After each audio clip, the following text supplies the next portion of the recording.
Chapter 3. Joseph, from slave to deputy Pharaoh. Now his brothers had gone to graze their father's flocks near Shechem. And Israel said to Joseph, "As you know, your brothers are grazing the flocks near Shechem. Come, I am going to send you to them." "Very well," he replied. So he said to him, "Go and see if all is well with your brothers and with the flocks, and bring word back to me." Then he sent him off from the valley of Hebron. When Joseph arrived at Shechem, a man found him wandering around in the fields and asked him, "What are you looking for?" He replied, "I'm looking for my brothers. Can you tell me where they are grazing their flocks?" "They have moved on from here." The man answered. "I heard them say, 'Let's go to Dothan.'" So Joseph went after his brothers and found them near Dothan. But they saw him in the distance, and before he reached them, they plotted to kill him. "Here comes that dreamer," they said to each other. "Come now, let's kill him and throw him into one of these cisterns and say that a ferocious animal devoured him. Then we'll see what comes of his dreams." When Reuben heard this, he tried to rescue him from their hands. "Let's not take his life," he said. "Don't shed any blood. Throw him into this cistern here in the wilderness, but don't lay a hand on him." Reuben said this to rescue him from them and take him back to his father. So when Joseph came to his brothers, they stripped him of his robe, the ornate robe he was wearing, and they took him and threw him into the cistern. The cistern was empty, there was no water in it.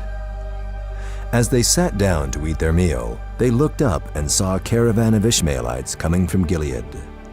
Their camels were loaded with spices, balm, and myrrh, and they were on their way to take them down to Egypt. Judah said to his brothers, "What will we gain if we kill our brother and cover up his blood? Come, let's sell him to the Ishmaelites and not lay our hands on him. After all, he is our brother, our own flesh and blood." His brothers agreed. So when the Midianite merchants came by, his brothers pulled Joseph up out of the cistern and sold him for 20 shekels of silver to the Ishmaelites, who took him to Egypt. When Reuben returned to the cistern and saw that Joseph was not there, he tore his clothes. He went back to his brothers and said, "The boy isn't there. Where can I turn now?" Then they got Joseph's robe, slaughtered a goat, and dipped the robe in the blood. They took the ornate robe back to their father and said, "We found this. Examine it to see whether it is your son's robe." He recognized it and said, "It is my son's robe. Some ferocious animal has devoured him. Joseph has surely been torn to pieces." Then Jacob tore his clothes, put on sackcloth, and mourned for his son many days. All his sons and daughters came to comfort him, but he refused to be comforted. "No," he said, "I will continue to mourn until I join my son in the grave." So his father wept for him.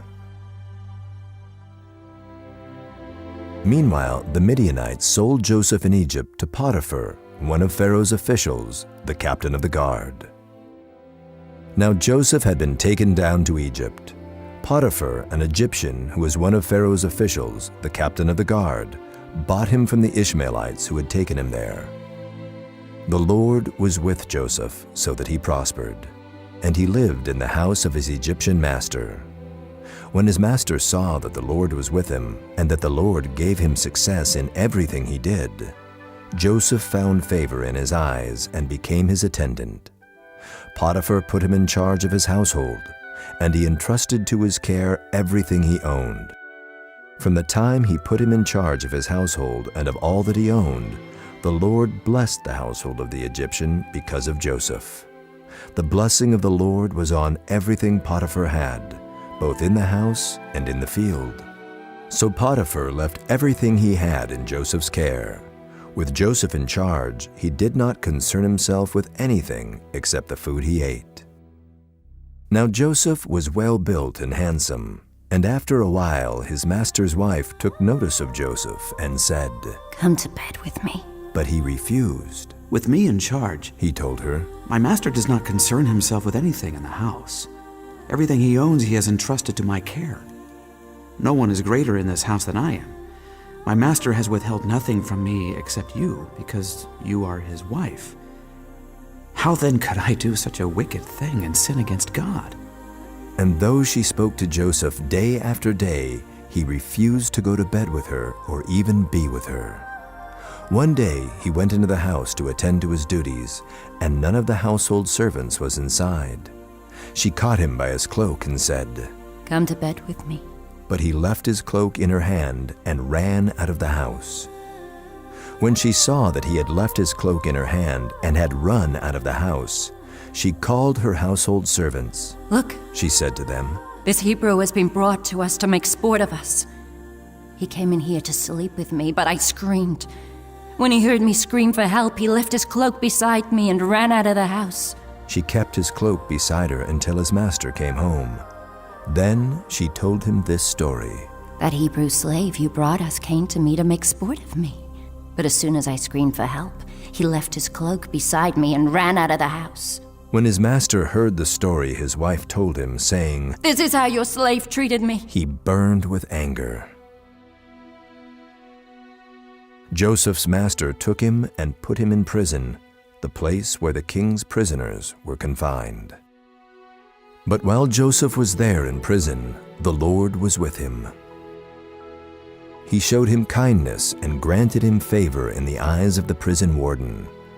So the warden put Joseph in charge of all those held in the prison, and he was made responsible for all that was done there. The warden paid no attention to anything under Joseph's care, because the Lord was with Joseph and gave him success in whatever he did. Joseph's administrative skills surfaced both in the house of his Egyptian master and in jail. Joseph also cultivated another talent while confined to Pharaoh's stinking prison. God gifted him with the unusual ability to discern the meaning of dreams. Once, during his confinement, Joseph helped two of Pharaoh's civil servants interpret their dreams. When Pharaoh's dream life took a bizarre turn, Joseph was summoned to the royal court.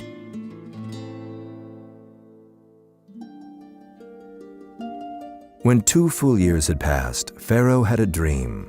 He was standing by the Nile. In the morning, his mind was troubled, so he sent for all the magicians and wise men of Egypt. Pharaoh told them his dreams, but no one could interpret them for him. So Pharaoh sent for Joseph, and he was quickly brought from the dungeon. When he had shaved and changed his clothes, he came before Pharaoh. Pharaoh said to Joseph, I had a dream, and no one can interpret it. But I have heard it said of you that when you hear a dream, you can interpret it. I cannot do it. Joseph replied to Pharaoh. But God will give Pharaoh the answer he desires. Pharaoh explained his two dreams this way. 7 beautiful fat cows emerge from the Nile, only to be eaten by 7 ugly skinny cows. Then 7 savory heads of grain on a single stalk are swallowed up by 7 dried up worthless heads. What do you make of that? Pharaoh asked Joseph. Giving credit to God for this gift of interpretation, Joseph told Pharaoh that the twin dreams foretold 7 years of bumper crops to be followed by 7 years of dried up fields and famine. God planned it this way, Joseph said, so there could be no doubt it would happen. Joseph's recommendation to Pharaoh was to put a wise man in charge of storing food and preparing for the coming famine. The plan seemed good to Pharaoh and to all his officials. Then Pharaoh said to Joseph, Since God has made all this known to you, there is no one so discerning and wise as you. You shall be in charge of my palace, and all my people are to submit to your orders. Only with respect to the throne will I be greater than you. So Pharaoh said to Joseph, I hereby put you in charge of the whole land of Egypt. Then Pharaoh took his signet ring from his finger and put it on Joseph's finger. He dressed him in robes of fine linen and put a gold chain around his neck. He had him ride in a chariot as his second in command, and people shouted before him, Make way! Thus he put him in charge of the whole land of Egypt. Then Pharaoh said to Joseph, I am Pharaoh. But without your word, no one will lift hand or foot in all Egypt." Sure enough, for 7 wonderful years, Egyptian farmers could hardly believe how full their harvests were. Farms yielded enough for the people to eat well and still store up for the coming bad times. Joseph knew another kind of fruitfulness during this time. His wife had 2 sons. He gave them the names Manasseh and Ephraim. Then, as Joseph had predicted, the blue skies over Egypt became hot and parched. The crops withered. But Joseph had already planned ahead and stored a sufficient supply of food to keep the Egyptians healthy and Pharaoh's foreign trade business even healthier. Even the weather patterns fit into God's bigger plan. Because the drought was so severe, neighboring nations began to approach Egypt for help just to stay alive. And just look who shows up. When Jacob learned that there was grain in Egypt, he said to his sons, Why do you just keep looking at each other? He continued, I have heard that there is grain in Egypt. Go down there and buy some for us, so that we may live and not die. Then 10 of Joseph's brothers went down to buy grain from Egypt. But Jacob did not send Benjamin, Joseph's brother, with the others, because he was afraid that harm might come to him. Now Joseph was the governor of the land, the person who sold grain to all its people. So when Joseph's brothers arrived, they bowed down to him with their faces to the ground. As soon as Joseph saw his brothers, he recognized them. But he pretended to be a stranger and spoke harshly to them. Where do you come from? He asked. From the land of Canaan, They replied. to buy food. Although Joseph recognized his brothers, they did not recognize him. Then he remembered his dreams about them and said to them, You are spies. You have come to see where our land is unprotected. No, my lord. They answered, Your servants have come to buy food. We are all the sons of one man. Your servants are honest men, not spies. No, he said to them. you have come to see where our land is unprotected. But they replied, Your servants were 12 brothers, the sons of one man who lives in the land of Canaan. The youngest is now with our father, and one is no more. Joseph said to them, It is just as I told you. You are spies, and this is how you will be tested. As surely as Pharaoh lives, you will not leave this place unless your youngest brother comes here. Send one of your number to get your brother. The rest of you will be kept in prison so that your words may be tested to see if you are telling the truth. If you are not, then as surely as Pharaoh lives, you are spies. and he put them all in custody for 3 days. On the 3rd day, Joseph said to them, Do this, and you will live, for I fear God. If you are honest men, let one of your brothers stay here in prison, while the rest of you go and take grain back for your starving households. But you must bring your youngest brother to me, so that your words may be verified and that you may not die. This they proceeded to do. They said to one another, Surely we are being punished because of our brother. We saw how distressed he was when he pleaded with us for his life, but we would not listen. That's why this distress has come on us.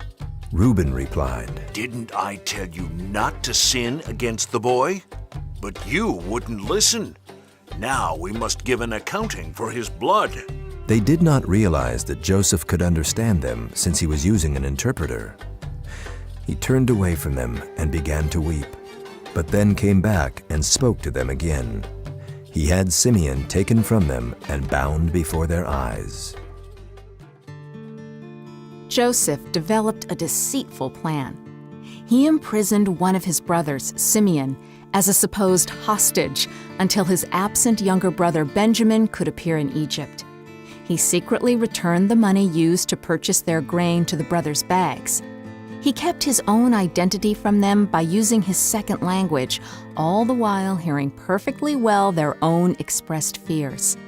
These 10 brothers were desperately confused. But Father Jacob wasn't confused at all. When the 10 sons told him the terms of sale, Jacob wouldn't budge. No way would he surrender the young Benjamin to this Egyptian leader's examination, or even to the sorry band of sons who had allegedly lost Joseph to a wild beast so many years before. It looked like a stalemate, stubborn souls refusing to confront their secret fears, until hunger, that great persuader, drove them toward compromise and compliance.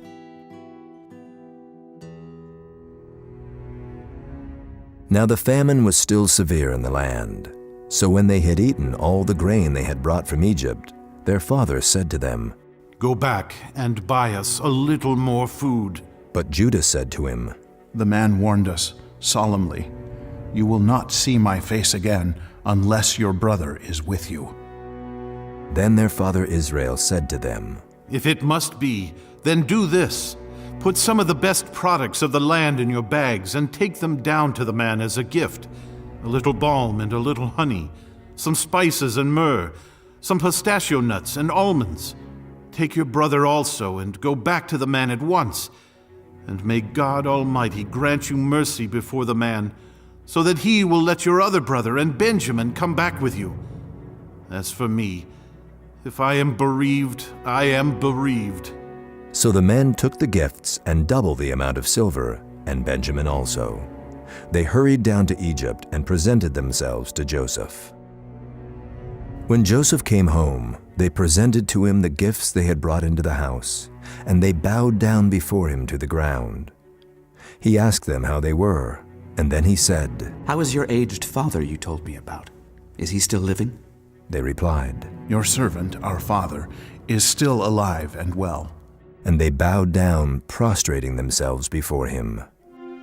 As he looked about and saw his brother Benjamin, his own mother's son, he asked, Is this your youngest brother, the one you told me about? And he said, God be gracious to you, my son. Deeply moved at the sight of his brother, Joseph hurried out and looked for a place to weep. He went into his private room and wept there. After he had washed his face, he came out, and controlling himself said, Serve the food. The men had been seated before him in the order of their ages, from the firstborn to the youngest, and they looked at each other in astonishment. When portions were served to them from Joseph's table, Benjamin's portion was 5 times as much as anyone else's. So they feasted and drank freely with him. Now Joseph gave these instructions to the steward of his house. Fill the men's sacks with as much food as they can carry, and put each man's silver in the mouth of his sack.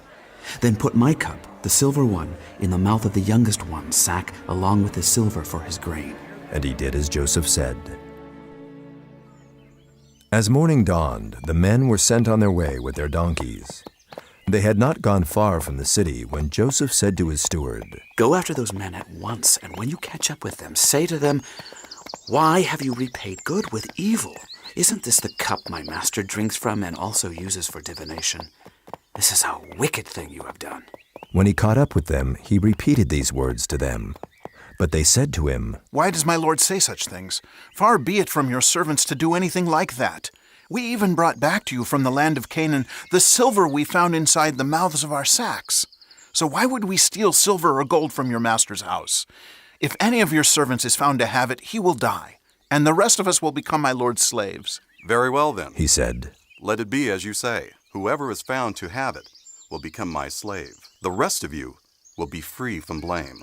Each of them quickly lowered his sack to the ground and opened it. Then the steward proceeded to search, beginning with the oldest and ending with the youngest. And the cup was found in Benjamin's sack. At this, they tore their clothes. Then they all loaded their donkeys and returned to the city. Joseph was still in the house when Judah and his brothers came in, and they threw themselves to the ground before him. Joseph said to them, What is this you have done?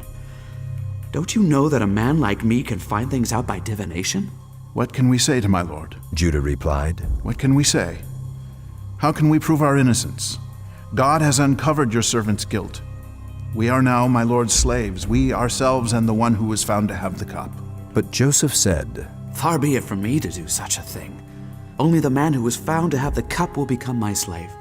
The rest of you, go back to your father in peace. Then Judah went up to him and said, Pardon your servant, my lord. Let me speak a word to my lord. Do not be angry with your servant, though you are equal to Pharaoh himself. Your servant, my father, said to us, You know that my wife bore me 2 sons. One of them went away from me, And I said, He has surely been torn to pieces, and I have not seen him since. If you take this one from me too, and harm comes to him, you will bring my gray head down to the grave in misery. So now, if the boy is not with us when I go back to your servant my father, and if my father, whose life is closely bound up with the boy's life, sees that the boy isn't there, he will die. Your servants will bring the gray head of our father down to the grave in sorrow. Your servant guaranteed the boy's safety to my father. I said, if I do not bring him back to you, I will bear the blame before you, my father, all my life. Now then, please let your servant remain here as my lord's slave in place of the boy, and let the boy return with his brothers. How can I go back to my father if the boy is not with me? No, do not let me see the misery that would come on my father." Then Joseph could no longer control himself before all his attendants, and he cried out, "Have everyone leave my presence!" So there was no one with Joseph when he made himself known to his brothers. And he wept so loudly that the Egyptians heard him, and Pharaoh's household heard about it. Joseph said to his brothers, "I am Joseph. Is my father still living?" But his brothers were not able to answer him because they were terrified at his presence. Then Joseph said to his brothers, "Come close to me." When they had done so, he said, "I am your brother Joseph, the one you sold into Egypt. And now do not be distressed and do not be angry with yourselves for selling me here, because it was to save lives that God sent me ahead of you. For 2 years now there has been famine in the land, and for the next 5 years there will be no plowing and reaping. But God sent me ahead of you to preserve for you a remnant on earth and to save your lives by a great deliverance. So then, it was not you who sent me here, but God. He made me father to Pharaoh, lord of his entire household and ruler of all Egypt. Now hurry back to my father and say to him, 'This is what your son Joseph says. God has made me lord of all Egypt. Come down to me, don't delay. You shall live in the region of Goshen and be near me, you, your children and grandchildren, your flocks and herds, and all you have. I will provide for you there because 5 years of famine are still to come. Otherwise, you and your household and all who belong to you will become destitute. You can see for yourselves, and so can my brother Benjamin, that it is really I who am speaking to you. Tell my father about all the honor accorded me in Egypt and about everything you have seen. And bring my father down here quickly.' Then he threw his arms around his brother Benjamin and wept. And Benjamin embraced him, weeping. And he kissed all his brothers and wept over them. Afterward, his brothers talked with him. So they went up out of Egypt and came to their father Jacob in the land of Canaan. They told him, "Joseph is still alive. In fact, he's ruler of all Egypt." Jacob was stunned. He did not believe them. But when they told him everything Joseph had said to them, and when he saw the carts Joseph had sent to carry him back, the spirit of their father Jacob revived, and Israel said, I'm convinced my son Joseph is still alive. I will go and see him before I die." So Israel set out with all that was his, and when he reached Beersheba, he offered sacrifices to the God of his father Isaac. And God spoke to Israel in a vision at night and said, "Jacob, Jacob." "Here I am," he replied. "I am God, the God of your father," he said.